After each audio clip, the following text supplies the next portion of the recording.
in Libya, what's happening in Libya?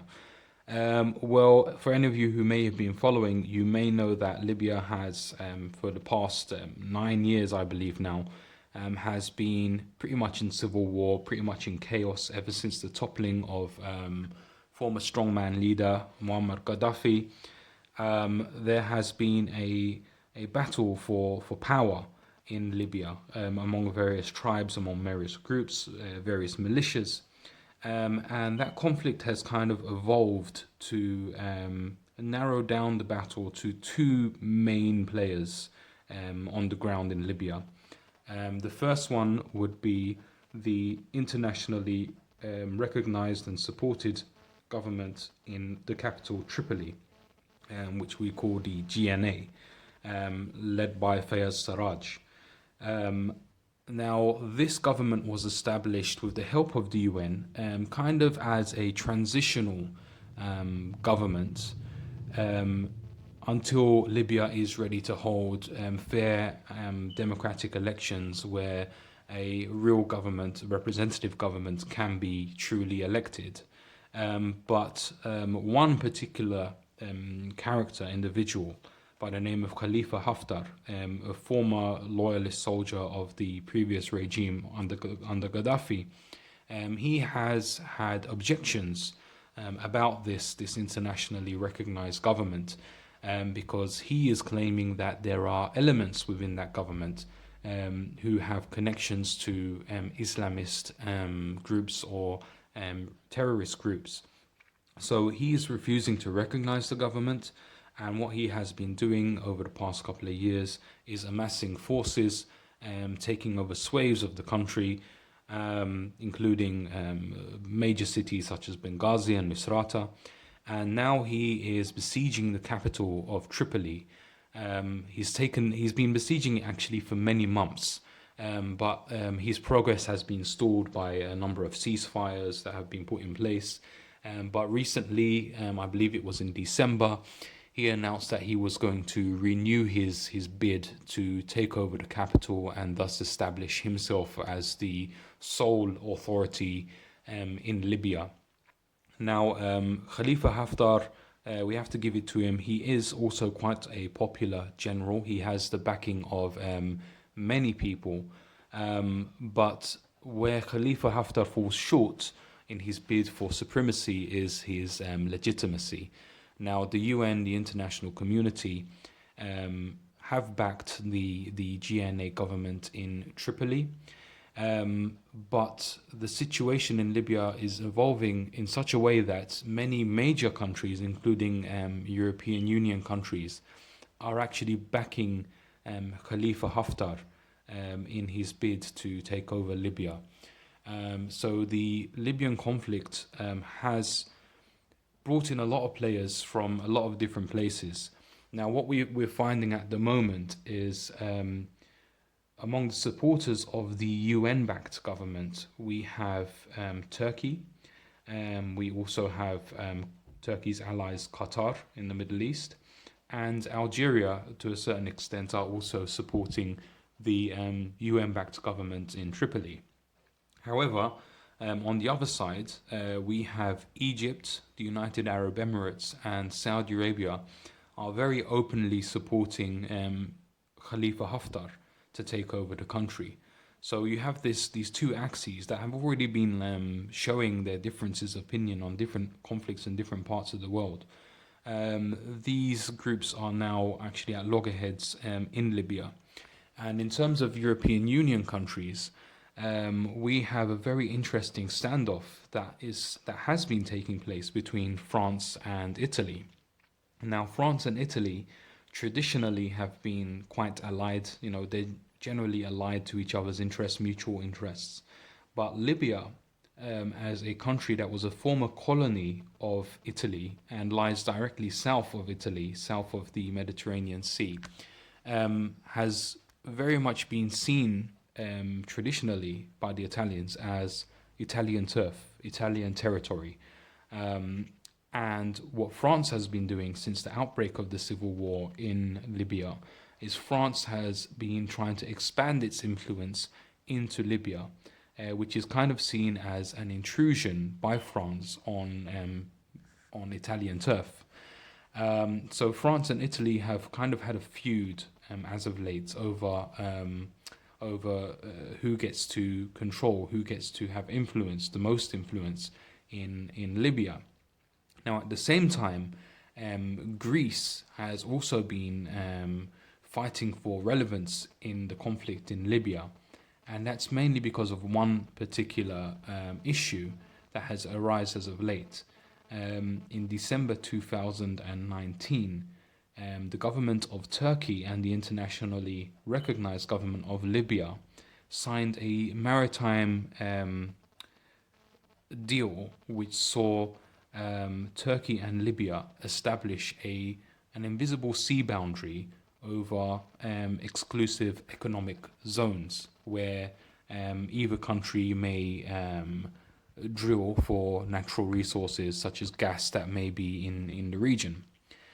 Now, where Greece comes in is Greece claims that the border drawn in the sea between Turkey and Libya is actually illegitimate because it intrudes upon their own exclusive economic zone. And to a certain point, Greece does have a point because according to the international law of the sea, countries in the region, including their islands, mainlands and islands, have the right to assert a certain amount of sovereignty, you could say, over the sea in terms of drilling rights in those regions. Now, where Turkey has its argument is Turkey is basically arguing that islands should not have such a right. Now, Greece is a country with many islands in the Aegean, in the Mediterranean, and Greece has been using these islands to assert itself, to assert its exclusive economic zone in the Eastern Mediterranean, in the region, which basically, by doing so, Turkey has been getting boxed in to a very, very small strip of sea in the Bay of Iskenderun, just north of the island of Cyprus. Now, considering the size of Turkey and the amount of coastline it has, under this interpretation of the law of the sea, Turkey has a very limited space in order to drill for natural resources in the Mediterranean. So Turkey is actually in turn trying to assert itself, trying to deny that such islands have a right to assert, a certain amount of space of sea territory.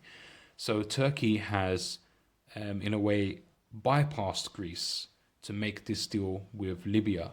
So Greece feels that this deal between Turkey and Libya is illegitimate, and Greece has launched its complaints, obviously, with international courts. And Greece is calling for EU sanctions, actually, against Turkey. They've actually got a lot of supporters in the EU who have reiterated Greece's call that this deal between Turkey and Libya is illegitimate. Mainly France, actually. France has been very active in its support for Greece in this dispute. And in fact, France has just a couple of days ago announced that they will be sending warships into the Eastern Mediterranean to counter any Turkish drilling ships that are allegedly intruding into Greece's exclusive economic zone. So a major standoff there between Turkey and Greece as well as France. Now, why is all of this important now? Now, the reason why all of this dispute is happening now is because there is a project in the pipeline, mind my pun there. There is a project in the pipeline to actually build a pipeline that connects the Eastern Mediterranean to Europe. Now, this pipeline, according to plans, is going to connect Egypt and Israel with Cyprus, and then that pipeline is going to extend to the island of Crete, which belongs to Greece, and from there it will go to Italy, and from Italy it will pump gas from the Eastern Mediterranean into the Western European market. Now, Italy is actually part of this project, but surprisingly, amid all of the tensions and all of the escalation that's happening in the region, Italy very recently came out and cast doubt about the potential of this pipeline. And Italy, in a way, I guess to spite France, has been showing more support for Turkey in Libya regarding the battle in Libya. But at the same time, Italy does not want to enrage or weaken its ties with Greece and Cyprus. So Italy has also been trying to play a double game here by making reassurances to appease the Greeks and to appease the Greek Cypriots in Cyprus. So Italy is playing a double game. No one's really figured Italy out yet in terms of what their intentions are. But if you don't mind me sharing my personal opinion, I personally think that Italy is just fighting desperately to get some kind of relevance in Libya, because end of the day, it is a former Italian colony. It is directly underneath, below Italy's mainland, and Italy does not want to see any potential rival country gaining influence in Libya and potentially using that influence against Italy in the future. But the problem is, because of Italy's bad reputation in Libya, because of the mistakes and atrocities that they committed during the colonial era, it seems that no one on the ground actually wants to work with Italy, be that the internationally recognized government or the forces led by Khalifa Haftar. So Italy really is seeming quite irrelevant at the moment within Libya. But Italy needs to remain relevant in the Eastern Mediterranean in order to be part of this pipeline project. So Italy is still siding with Greece and Cyprus regarding alleged Turkish intrusions into Greek and into Cypriot sea territories. So that's Italy on that one. But regarding Turkey and Greece, there is another dispute that is arising actually regarding the militarization of the Aegean islands. Now, the majority of the Aegean islands belong to Greece, and some of them are so close to the mainland of Turkey that you can actually see them from the Turkish coast. So in many ways, Greece has pretty much full sovereignty over the Aegean Sea, which really boxes Turkey into a small little space along its coastline for its cargo ships or the such that want to get out into the open sea. However, Turkey and Greece did strike a deal in the past to maintain that these Aegean islands that belong to Greece will remain demilitarized in terms of no heavy weapons, no soldiers, etc., etc. Now, what Greece has been doing recently is actually militarizing some of these islands. They've been increasing the flow of weapons and foot soldiers to these islands, particularly the island of Castellarizo, which is just south of the Turkish coastal province of Antalya, and it's actually Greece's easternmost point. The closest Greece really gets to Cyprus and the Middle East. So it's a tiny island, but it's also a very strategic island.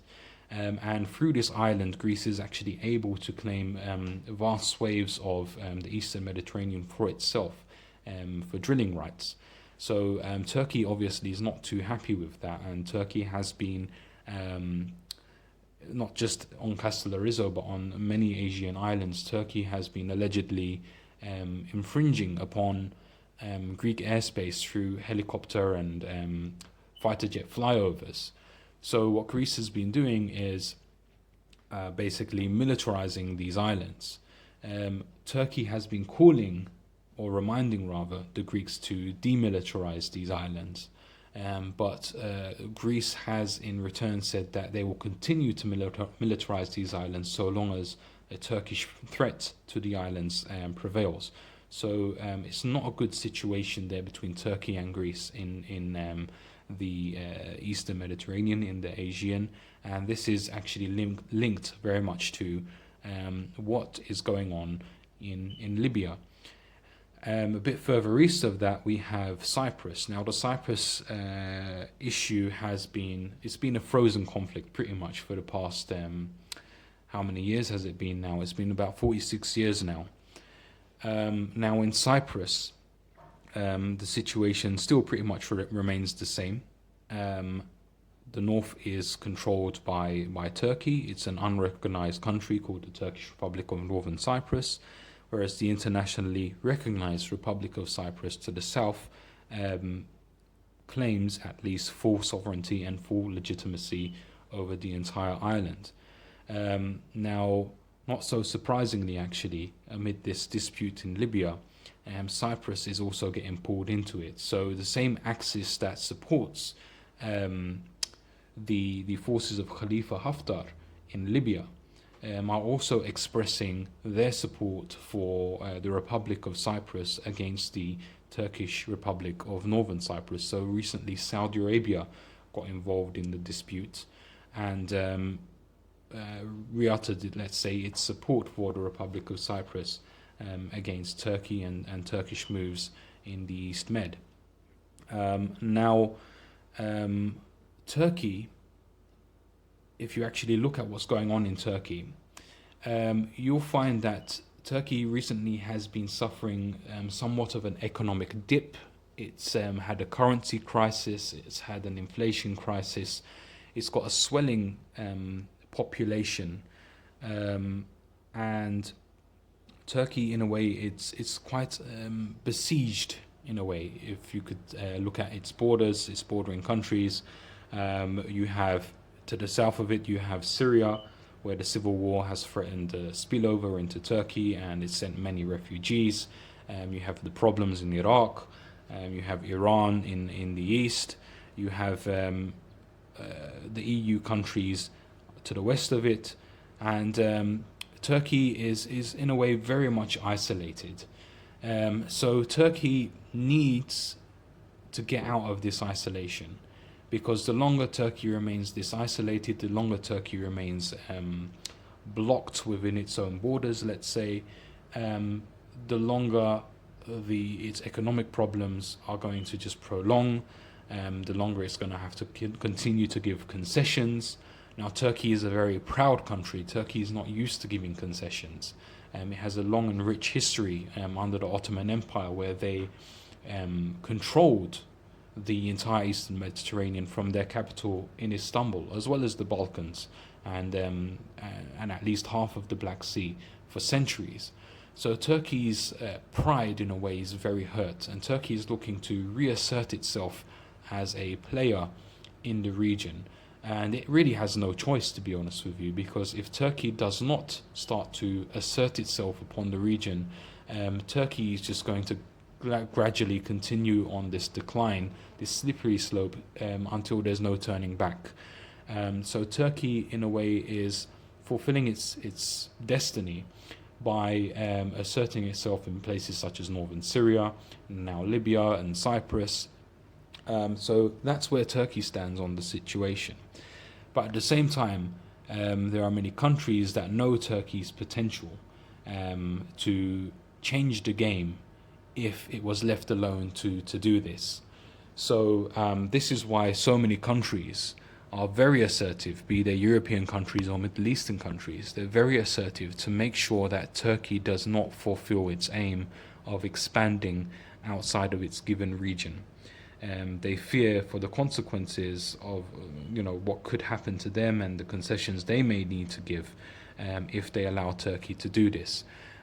So there is a battle going on, and I believe that this battle will escalate. Now, Turkey has been able to only, I believe, Turkey's only been able to assert itself this much because of support from Russia.